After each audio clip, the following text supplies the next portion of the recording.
Hello student, good morning. Hope you all are studying and doing your work. सारे लोग पढ़ाई अच्छे से कर रहे हो और सारे सब्जेक्ट में, ये नहीं है कि सिर्फ मैं इंग्लिश टीचर हूँ तो आपको सिर्फ इंग्लिश की पढ़ाई करनी है. सारे सब्जेक्ट में अच्छे से पढ़ाई करनी है. जो भी पीडीएफ आपके पास आ रहा है सारे के नोट्स लिखने हैं अपने नोटबुक में. And I hope that you all are doing because you all are senior classes. So student, today I will start the new chapter, that is chapter 7 of your English course book, which is Into the Future, written by H.G. Wells. Okay, Into the Future, जिसे H.G. Wells ने लिखा है. So let's start. My friends gathered around the machine in my workshop.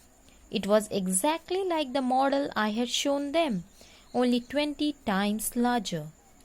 You mean you sit in that chair, pull that lever and travel into the future? Asked my friend the writer. So, बच्चों, इसमें narrator जो है, जो story narrate कर रहे हैं, जो बता रहे हैं, वो कहते हैं कि मेरे कुछ फ्रेंड्स मेरे पास आए मेरे वर्कशॉप में. Workshop is a room wear anything is manufactured और रिपेयर्ड. ठीक है, एक ऐसा रूम जैसा होता है जहाँ पे चीज़ें, मशीन हो या कुछ भी हो, चाहे बनती है या फिर रिपेयर की जाती है. तो वो उनके वर्कशॉप में आते हैं उनके फ्रेंड्स, और उन्हें नरेटर बोलते हैं कि मैंने उन्हें अपनी मशीन दिखाई, टाइम मशीन ये जो थी, ये मशीन दिखाई. तो उससे पहले इससे ओरिजिनल, ये तो ओरिजिनल मशीन उन्होंने बनाई, उससे पहले एक मॉडल बनता है. हर चीज़ बनाने से पहले इंजीनियर्स जो होते हैं मॉडल बना के देखते हैं कि वो किस तरीके से लुक, क्या लुक होगा इसका. उसके बाद फिर वो ट्रांसफ़र होकर के ओरिजिनल मशीन में बनता है, जो उससे साइज़ में बहुत बड़ी होती है, मॉडल छोटी होती है.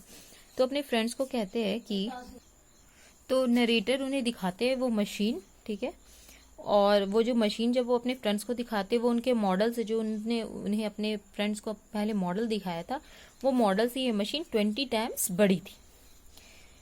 तो वो जो नरेटर है वो मशीन पे बैठे हुए चेयर पे, उसके हैंडल को पकड़े हुए है.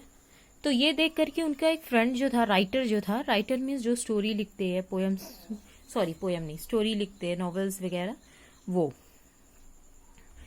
तो वो बोलते हैं, जो राइटर उनके फ्रेंड्स है, वो बोलते हैं नरेटर को कि तुम इस चेयर, मशीन के चेयर पे बैठ के और लीवर को पुल करके, लीवर मीन्स हैंडल, मतलब हैंडल को पुल करके क्या तुम फ्यूचर में चले जाओगे?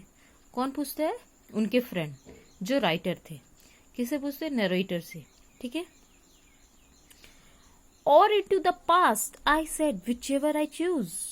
And which would you choose? asked my friend the psychologist. तो वो नरेटर कहते हैं कि हाँ, या फिर मैं पास्ट में भी जा सकता हूँ. तुम, उसने कहा, राइटर जो उनके फ्रेंड राइटर थे, वो उसने कहा क्या तुम फ्यूचर में चले जाओगे?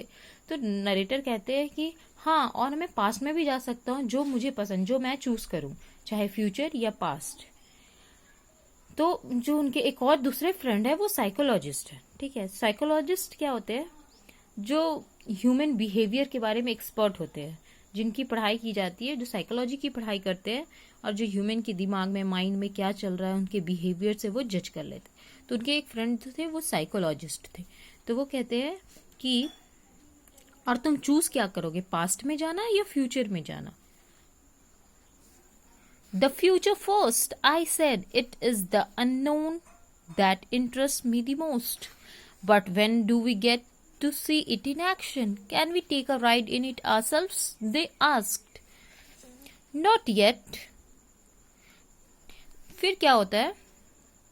तो जो नरेटर थे वो बोलते हैं कि पहले मैं फ्यूचर में जाना पसंद करूंगा. I will choose to go into the future first, क्योंकि फ्यूचर के बारे में मैं अननोन हूँ, और अननोन चीज़ मुझे पता नहीं, मेरा फ्यूचर, सारे लोग, किसी को नहीं पता होता उनका फ्यूचर क्या होगा.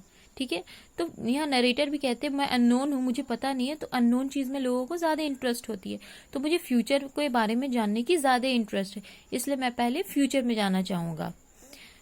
तो उनके जो दोस्त है वो कहते हैं, क्या मैं इस मशीन को काम करते हुए हम देख सकते हैं? क्या हम भी इसमें बैठ करके एक राइड ले सकते हैं? वो किससे पूछते हैं? नरेटर से पूछते हैं. So student, today we will stop here and tomorrow we will continue from here, and I will give you the PDF for this word meanings you need to do in your notebook. Thank you.